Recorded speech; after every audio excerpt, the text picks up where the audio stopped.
Yo pensaba de Kirchner por haber hecho una ecuación, digamos, matemática, pragmática, tiempo antes, en el 2002, fin de año 2002, que Kirchner iba a ser un buen presidente de transición, pensaba en ese momento.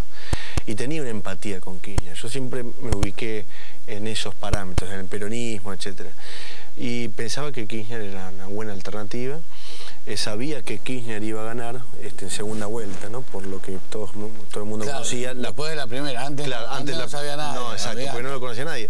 Y además no tenía muchos datos de Kirchner. Lo había escuchado en algunos discursos, lo había escuchado en aquel tiempo en algunos reportajes. Me llamó mucho la atención un reportaje del 2003 con Juan Castro, cuando le pregunta a Kirchner, ¿usted está a favor de que dos personas del mismo sexo se casen? Y dijo, por supuesto, le dijo Néstor.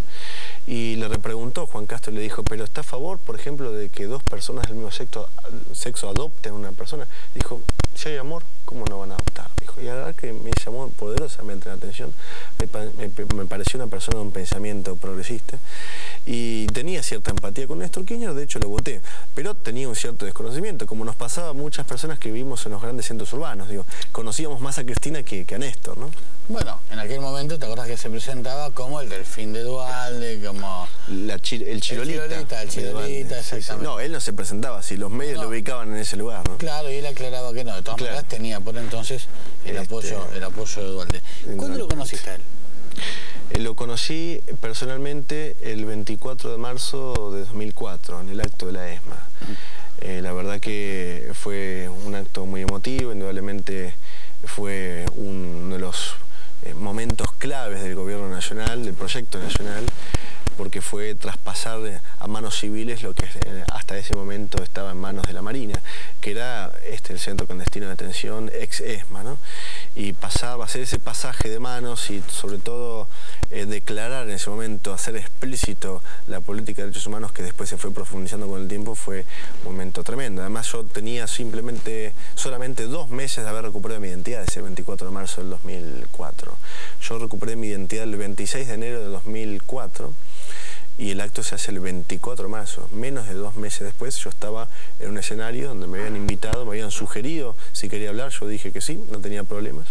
Y en ese encuentro, en ese acto, que fue multitudinario, que tuvo cadena nacional, radio nacional, etcétera, y además se congregaron 50.000 personas, en ese momento conozco a Néstor Kirchner. Y yo la verdad tenía una profunda emoción por todo el contexto, porque había hace poco recuperado mi identidad, porque además estaba en el lugar donde yo había nacido, en el lugar donde me sacaron de los brazos de mi mamá, en el lugar donde habían pasado 5.000 personas que están desaparecidas, y al lado de Néstor Kirchner, ¿no? Todo eso ocurría en el mismo lugar, en el mismo momento. Personalmente es una revolución.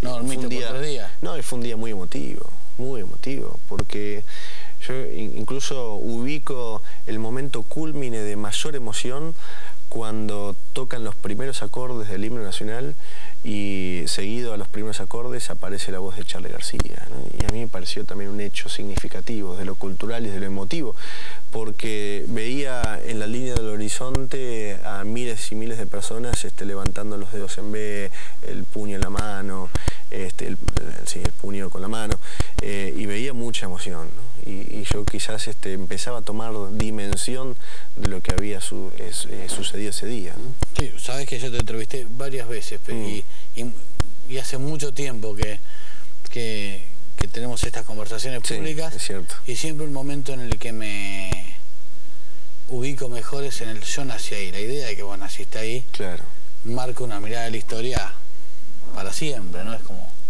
Bueno, es la historia de nuestro país, ¿no? Sí. Indudablemente esta situación traumática, trágica de la historia argentina hoy puede ser resignificada, ¿no? A partir de que hay justicia, hay memoria, hay verdad, los responsables están en el lugar donde nunca tuvieron que haber dejado, que es la cárcel.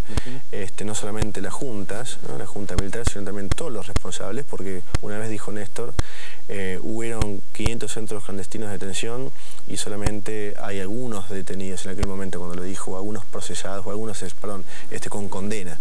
Y decía él, reflexionaba, la verdad que los presos, los detenidos de aquel momento no se cuidaban solos, ¿no? Indudablemente había un marco de impunidad que Néstor Kirchner vino a romper, y obviamente la voluntad de Cristina es la misma en ese sentido y se sigue